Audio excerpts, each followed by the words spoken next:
ভেঙে পড়েছে সিলেটে যাতায়াত ব্যবস্থা। সড়ক, রেল কিংবা বিমান সব পথেই চরম ভোগান্তি। রয়েছে সিন্ডিকেটের দৌরাত্ম্য, ফলে নষ্ট হচ্ছে মানুষের কর্মঘণ্টা।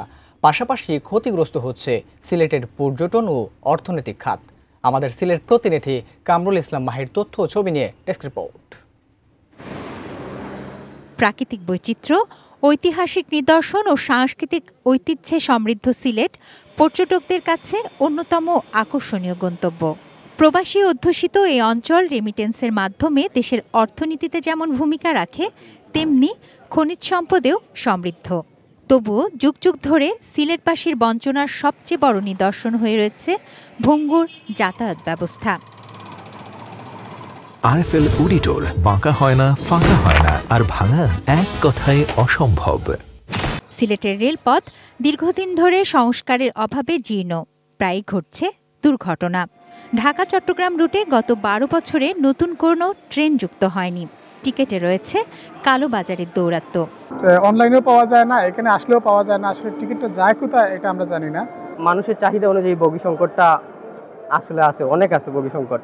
ইদানিং ইন্ডিয়া আমাদের ডিজি মহোদয় ওনারা গেছে বগি দেওয়ার জন্য, আর ইন্দোনেশিয়ার সাথে চুক্তি হওয়ার সম্ভাবনাই বেশি। কাজ চলতেছে এটাতে। সড়কপথের অবস্থাও ভয়াবহ। 2021 সালে শুরু হওয়া ঢাকা সিলেট মহাসড়কের 6 লেন প্রকল্পের কাজ এখনও 20% শেষ হয়নি। ফলে রাজধানীতে যেতে সময় লাগছে অন্তত 4 গুণ বেশি, 20 থেকে 22 ঘন্টা। রেল ও সড়কপথের ভোগান্তির কারণে যারা বিমানে যেতে চান সেখানেও স্বস্তি নেই। বিমান ভাড়া বেড়েছে 3 গুণেরও বেশি। আকাশপথে যাওয়ার চিন্তাই করতে পারতেছেন না, যেখানে 3-3.5 টাকার বিমান টিকিট এখানে 11,500-12,500 টাকা হয়ে গেছে। আমরা চাই বিমানের টিকিটের দাম নিয়মিত যেটা ছিল সেভাবে থাকুক।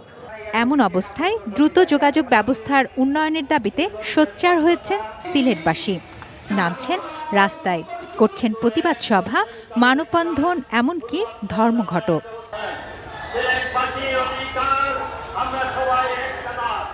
দ্রুত ব্যবস্থা গ্রহণের আশ্বাস অবশ্য দিয়েছেন জেলা প্রশাসক।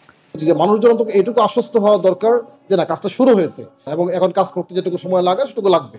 সুতরাং বিষয়টা এরকম না যে 15 দিনের মধ্যে ঢাকা সিলেট হাইওয়ে একদম বানিয়ে দেওয়া সম্ভব। তুনা সিনা তনু, ডেস্ক রিপোর্ট, ATN নিউজ।